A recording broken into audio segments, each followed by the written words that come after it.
Welcome to Exploring Genetics. Today, we embark on a fascinating journey through the basics of genetics from chromosomes to the inheritance pattern. And here are my guests.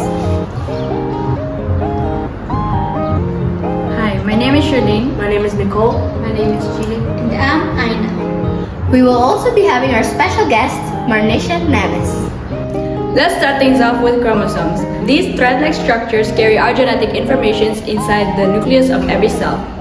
Of course, let's simplify it even more. Imagine chromosomes as pairs of shoelaces neatly bundled up inside the nucleus of a cell. Picture two shoelaces side by side, each forming a straight line.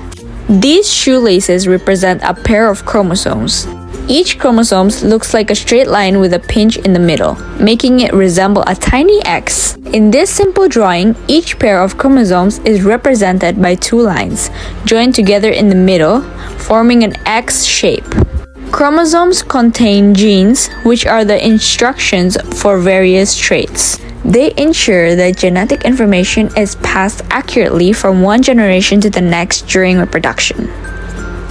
When cells divide, chromosomes ensure that each new cell receives a complete set of genetic information. So, just like neatly organized shoelaces, chromosomes keep genetic information tidy and ready for use in cells.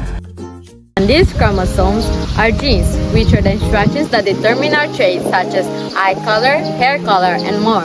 Animals have genes too, and I will use my dog as an example. As you can see, this image shows a medium-sized dog with light brown fur, dark eyes, and floppy ears. And this other image shows a medium-sized dog with light brown skin, floppy ears, and dark eyes.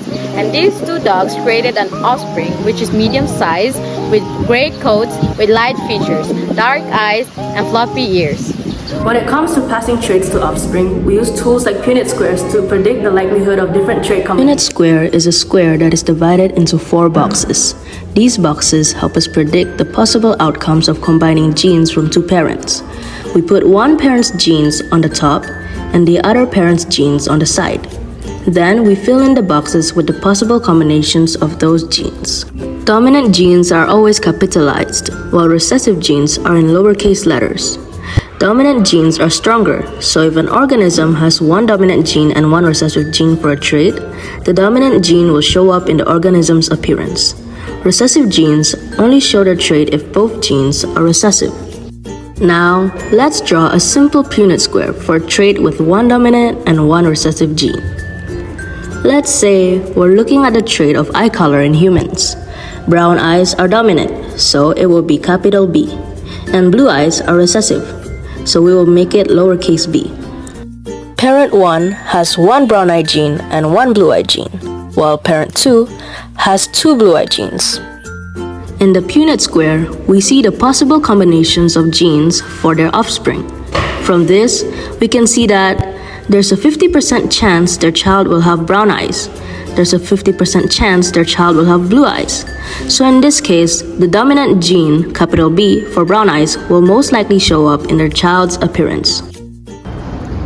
Now, let's not forget about Gregor Mendel. Gregor Mendel studied about pea plants and discovered dominant and recessive traits, which laid to the groundwork for our understanding of inheritance.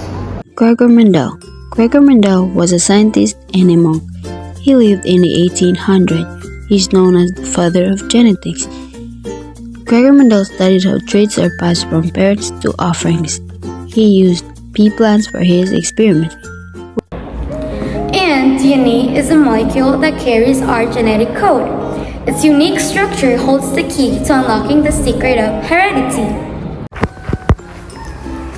DNA carries genetic information. This information determines an organism's trait, like eye color, height, and more. When a cell needs to make a particular protein, it reads the appropriate section of DNA and makes a molecule called messenger RNA. RNA carries instruction from the DNA to the cell's protein-making machinery, where the protein is synthesized. So, DNA is like the master plan for an organism, guiding its development and function from the moment of conception. As we explore the world of genetics, we gain a deeper appreciation for the diversity of life and the remarkable ways how traits are passed down through generations.